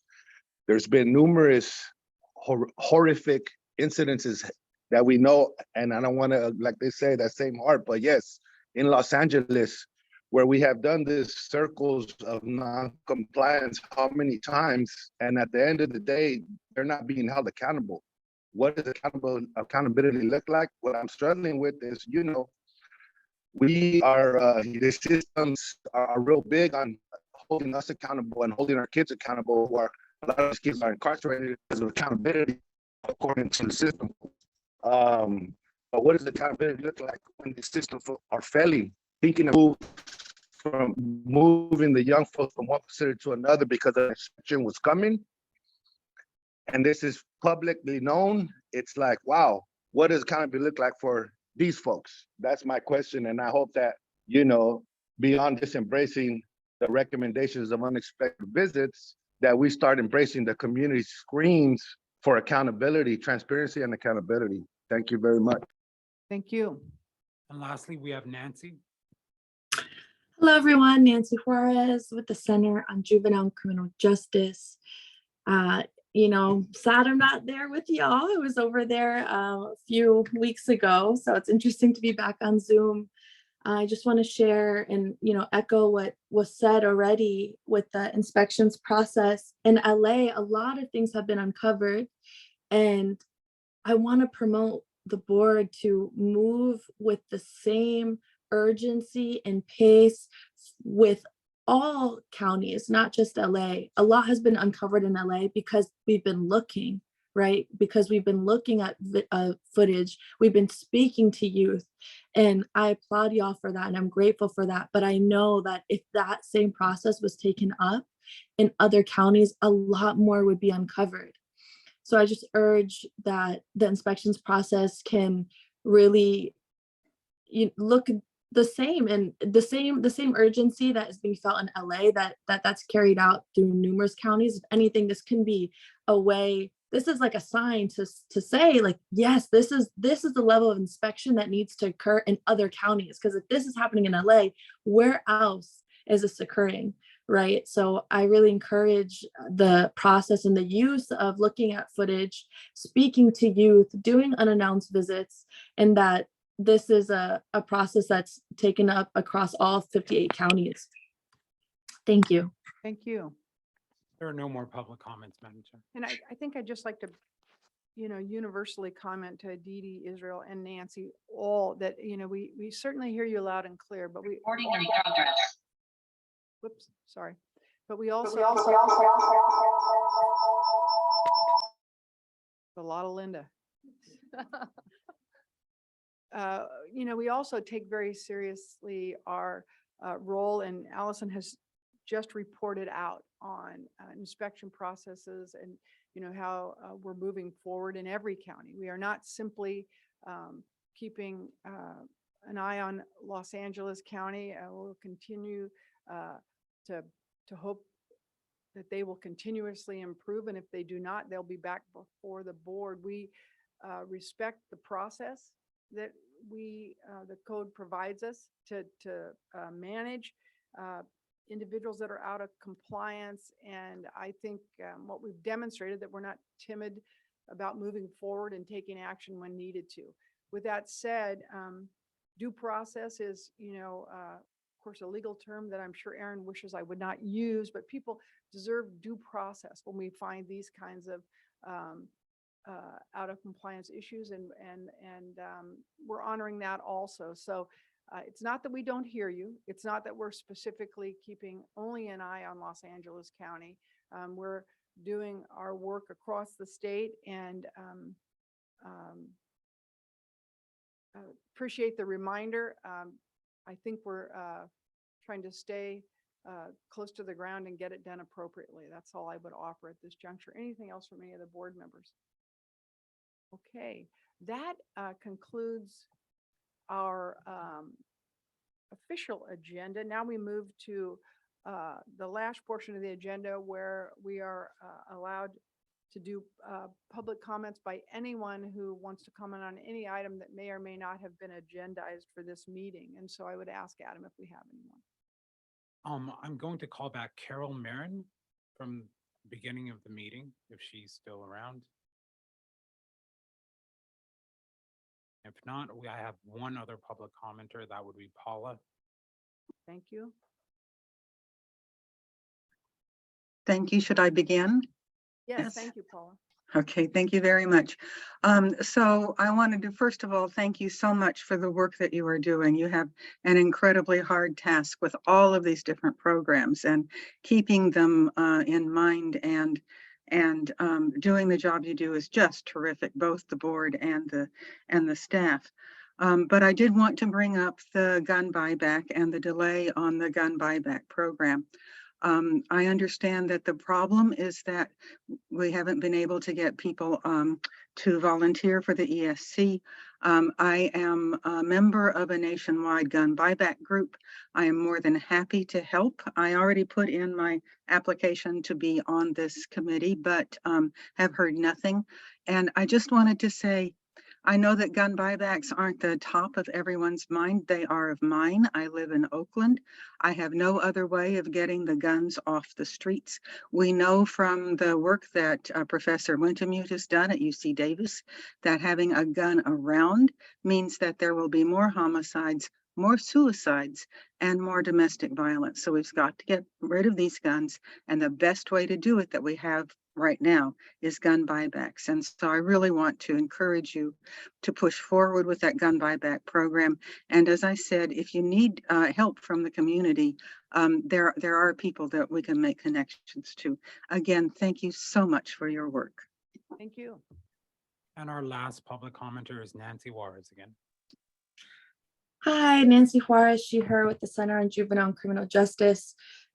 Thank you, Linda, for just uplifting this. And I'm sorry, I don't want to make my public comment into like conversation, but in many ways, I wish I could be in conversation with the board. And I appreciate this space and that this board meeting is open to the public. And I think this is what this is here for.